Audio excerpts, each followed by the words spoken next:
નમસ્કાર દર્શક મિત્રો, ધ લોકસત્તા શોમાં આપનું સ્વાગત છે। મહારાષ્ટ્રના ડેપ્યુટી સીએમ દેવેન્દ્ર ફડણવીસ અને શિવસેનાના વડા ઉદ્ધવ ઠાકરે બાદ હવે કેન્દ્રીય માર્ગ પરિવહન મંત્રી નીતિન ગડકરીની બેગની તપાસ કરવામાં આવી છે। ગડકરી મંગળવારે લાતુરની ઔસા વિધાનસભાના ભાજપના ઉમેદવાર અભિમન્યુ પવારના પ્રચાર માટે પહોંચ્યા હતા।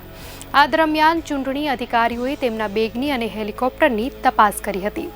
આ પહેલા પણ ઉદ્ધવ ઠાકરેની બેગની તપાસને ચૂંટણી પંચે એસઓપીનો ભાગ જણાવ્યો હતો। ઠાકરેની બેગની 2 વાર તપાસ કરાયા બાદ આ વિવાદ ઊભો થયો હતો।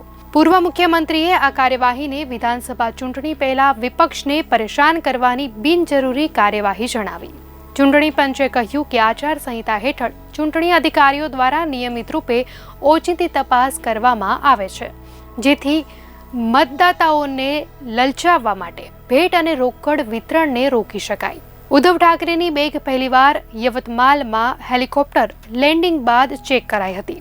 બીજા દિવસે ઠાકરે હેલિકોપ્ટરથી એક રેલી માટે લાતુર પહોંચ્યા। ત્યાં ફરી તેમના સામાનની તપાસ કરવામાં આવી હતી, જેથી શિવસેનાએ આ મામલે પોતાના સોશિયલ મીડિયા પર એક વિડીયો પોસ્ટ કર્યો હતો। આ વિડીયોમાં તેઓ ચૂંટણી અધિકારીઓને પૂછે છે કે વારંવાર બેગની તપાસની જરૂર કેમ પડી। વિડીયોમાં અધિકારીઓના અનેક નામ, પદ અને નિયુક્તિ પત્ર માંગીને પૂછે છે કે હજુ સુધી તમે કેટલા લોકોની તપાસ કરી, જ્યારે ચૂંટણી અધિકારીઓએ જણાવ્યું કે તે પહેલા વ્યક્તિ છે જેની તપાસ કરવામાં આવી, તો ઉદ્ધવ ઠાકરેએ કહ્યું, હું હંમેશા પહેલો ગ્રાહક કેમ બનું છું? શું ચૂંટણી પંચ મહારાષ્ટ્રમાં રેલી કરવા માટે આવેલા વડાપ્રધાન નરેન્દ્ર મોદી અને ગૃહમંત્રી અમિત શાહની બેગની તપાસ કરે છે? મહાયુતિના નેતાઓએ આ વિશે ઉદ્ધવ ઠાકરે પર પ્રહાર કરતા કહ્યું કે જો ઉદ્ધવ ઠાકરે પાસે સંતાડવાનું કંઈ નથી તો તે તપાસનો વિરોધ કેમ કરે છે? તો દર્શક મિત્રો, આ અંગે આપની શું પ્રતિક્રિયા છે, ચોક્કસ જણાવશો।